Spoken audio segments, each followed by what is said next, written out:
Is this laughing Samoans, bro? baby. Who's this gangster professional singer here? What's up, brothers? Wait, how you feeling? Pretty good, bro. Pretty nervous, but I'm pretty good, brother. Oh, What are you gonna do when you get there, bro?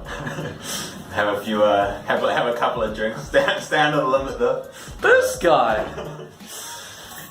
How do you feel for your first comedy gig that Pretty you've been pumped, to? man. This guy's gonna kill it, brother. Oh.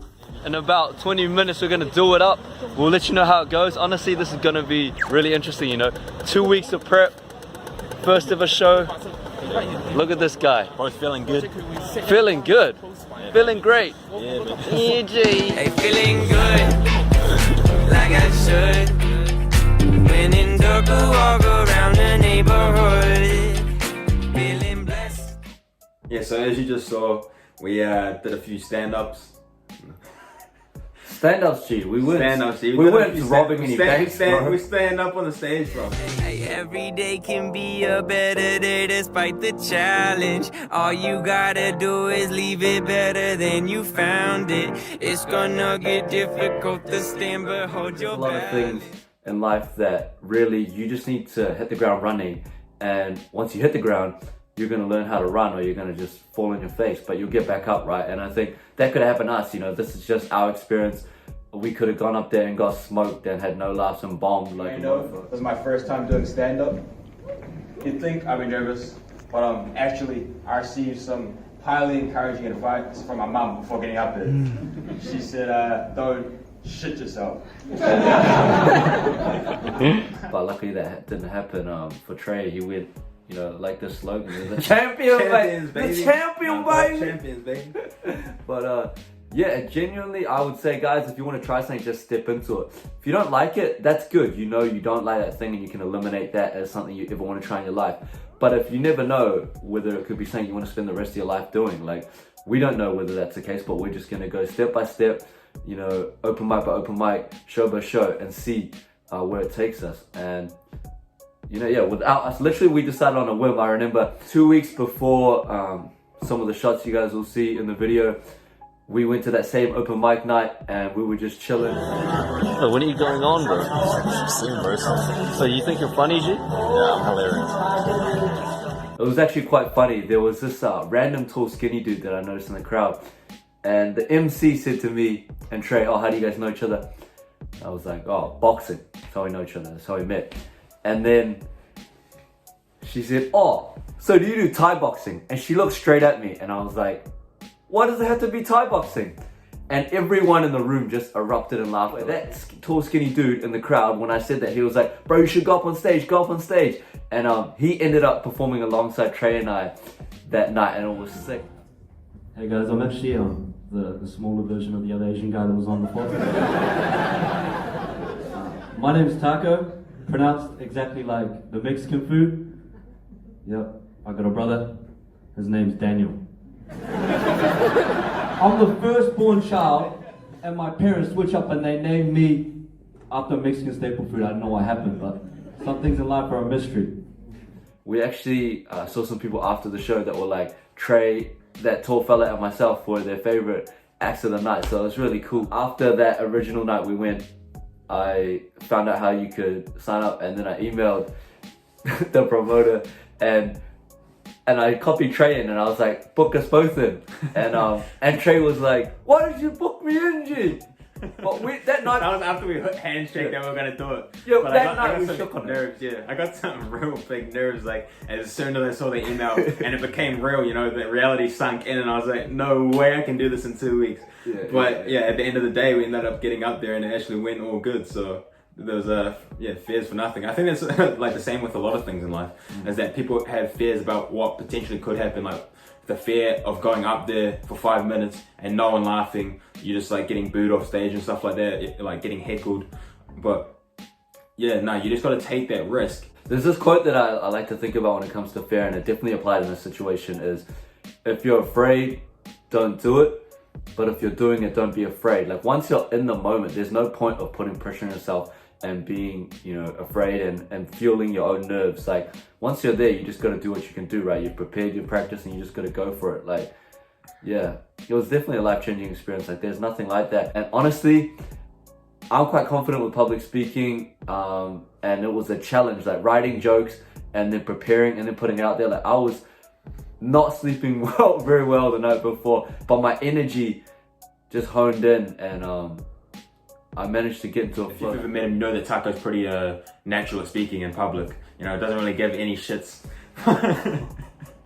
Myself, though, you know, I'm more timid in public. I still know how to hold a conversation, but obviously it was a bit more challenging for myself to get up there and perform. The other thing is that when we went to the comedy show, we didn't know who we were going to meet or what the environment was going to be like. Yeah. But actually we went there and we met that dude that he was talking about that we saw at the last show. Yeah, But we all- Jake Thompson, shout out to that Yeah, guy. Jake He's a Thompson, man. If legend. you want to grab him up, he's a good dude. He's got some jokes and they're well thought out. Yeah. We'll definitely maybe get him on a video sometime, potentially. If you see this, Jake, shout out. Yeah, brother. Yeah, no, but we also met a bunch of other great people, and the environment was just like really nurturing, and we felt comfortable, and that actually helped us when we went on stage and did our performance because we were already feeling settled in. But yeah, that's the other thing, is that if you push yourself to get into new environments, you stretch outside your comfort zone, outside your normal friend zone, then it will pay off. And Friend zone. not only will you accomplish something that you thought you would never be able to do, but you'll also meet a bunch of new people, open up a number of new opportunities, and you don't know where you'll find yourself in a couple of years or even a couple of days. I went on an exchange trip to Germany for 2 months, and that was definitely out of my comfort zone. I didn't know anyone, and I met a lot of new people and like a new language and new everything, so it was definitely out of my comfort zone, and I feel like I've learned a lot from it. Yeah. So would you encourage someone who's quite complacent and stuck in their life and just bored of life to go for it, or what advice would you give them after doing something that you like, what you've done? I think, yeah, definitely go for it, because if you don't, you'll regret it. You'll never know what it's like, and then you'll learn new things from it, and you'll end up enjoying it. So definitely. Yeah. We fully went there, expecting that we we're going to have a great time. And that was something that we didn't actually have any problems with. We just rolled through, met everyone, and just went for it. Yeah. It was gangsters. Comedians there were so cool. That sang about his virginity, or two dudes that did that actually. They sang about his virginity. Yeah, freaking dudes singing about their virginities, eh? That's what you get at the Raw Comedy Club. Yeah, baby. No pun intended, boys. All virgins. One of the interviews that I did, that's in the video, is with this chick that said that she wanted to start a YouTube channel, but her biggest fear was her friends weren't going to find her funny. Of course, I've been wanting to do a YouTube channel, like some sort of vlogging, but I guess like the thing that holds me back is failing, what friends would think, what if I'm not funny, what if I get like cancelled, like. Do you think she's funny? Yeah, I think she's fucking funny. See, you've got the support there, why don't you start it? I guess it's just that insecurities and like not trusting and believing in yourself sort of thing. Getting deep here, but that's just the bar of it. You don't believe things will happen to you, but at the end of the day, you're also fearful of working hard and creating new things, and you're just not sure on what you're worth. Damn, that's not that funny, is it? Vlogging with Katie, depressing. It's really only your own personal insecurities and your own fear that you're putting on yourself, when in reality the people around you probably support you 100% and actually want you to do that thing and would fully support you in doing it anyway, so you might as well just give it a go. What kind of advice would you give to people to encourage them to push themselves outside of their comfort zone? Just fucking do it. What are you waiting for? Do it! Just do it! Yes, you can! Just do it! If you're tired of starting over, stop giving up.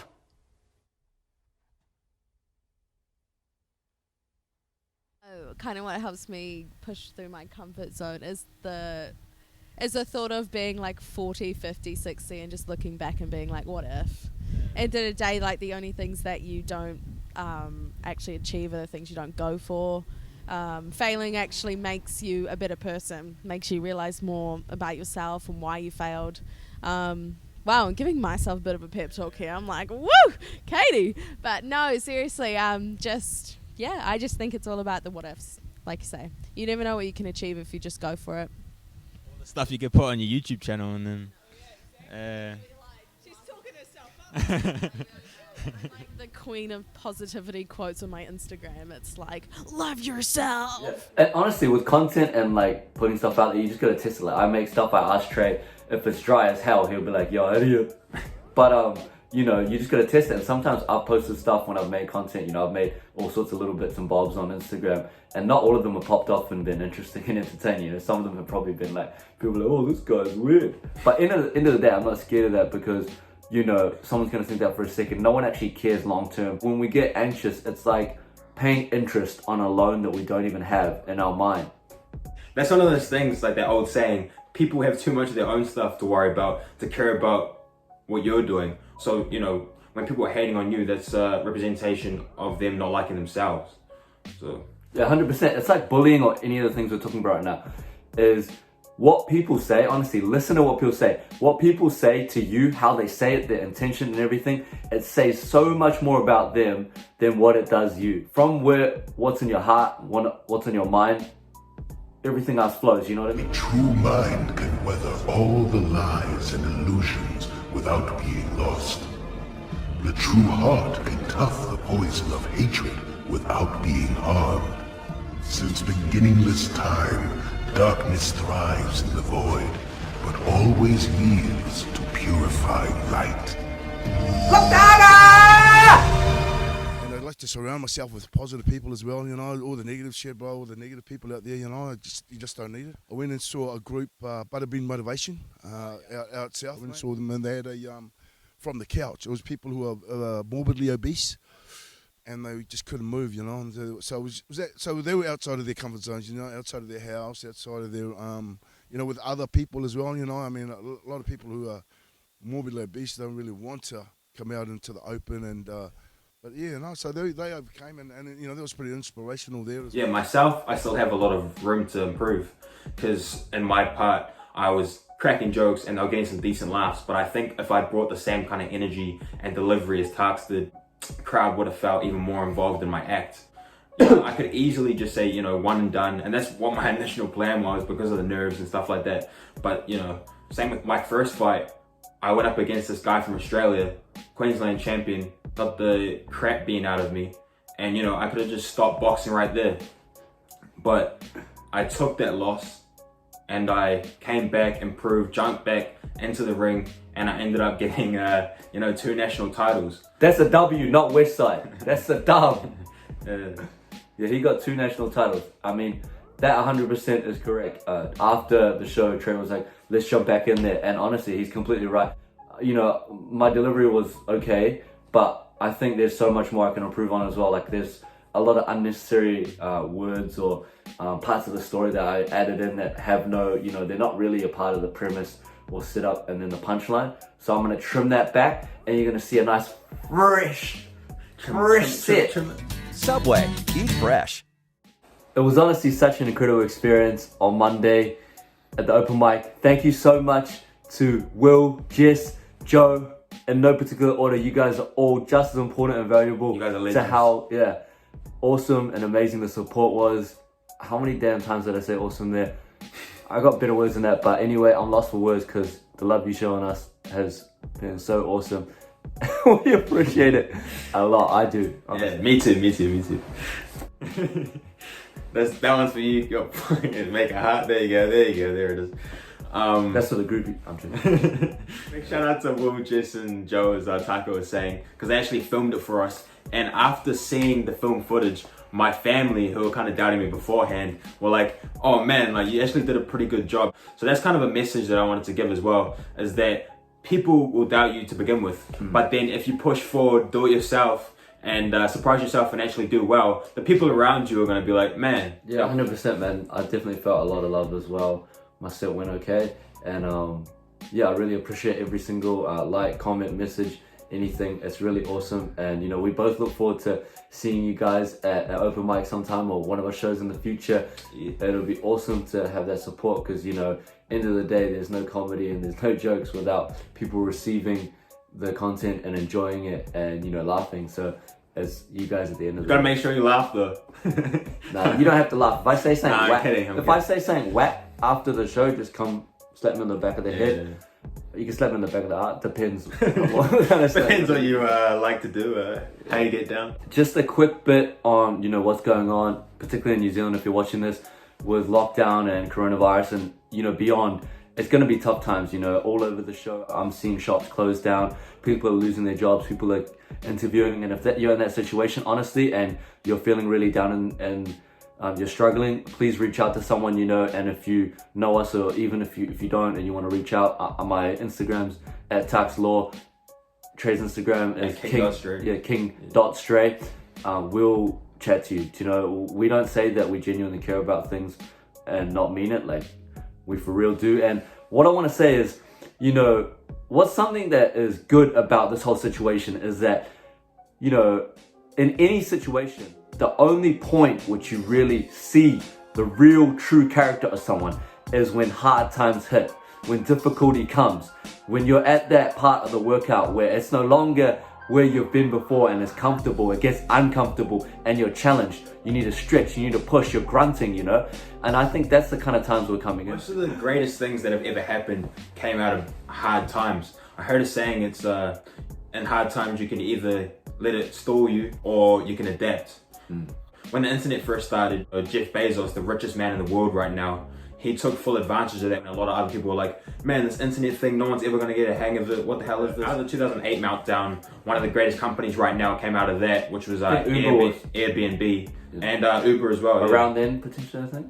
Yeah, so a lot of these people that have their mindset to make the most out of what can potentially be the worst times is that's what really makes great people. So yeah, I guess you could say Uber was quite driven there, wouldn't you say? Yeah, I would say so, mate. Honestly, guys, we're gonna be all good as long as that mother trucker doesn't go with his family into the damn woods and thinks it's a damn good idea to ride his mountain bike around. Has accepted that the protocol wasn't being followed. He has accepted responsibility for that and has set about putting it right.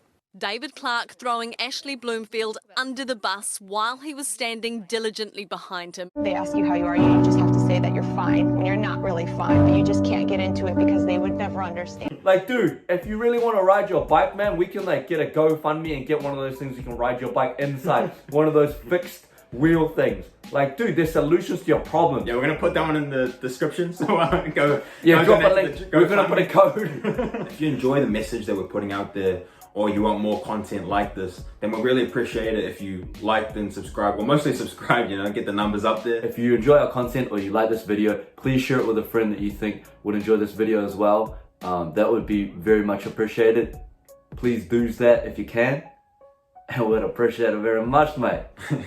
Very, very much. I like it. On the real though, guys, I might drop a code in the link of a Hatch Invest thing where you can get $10 for free to invest in the US stock market. You know, obviously you want to buy things when they're cheap, and when the market's down, when Corona's going hard as anything in New Zealand markets and US markets or wherever, generally it's gonna be on discount, right? Is the thing that a lot of people say. So lockdown level 3,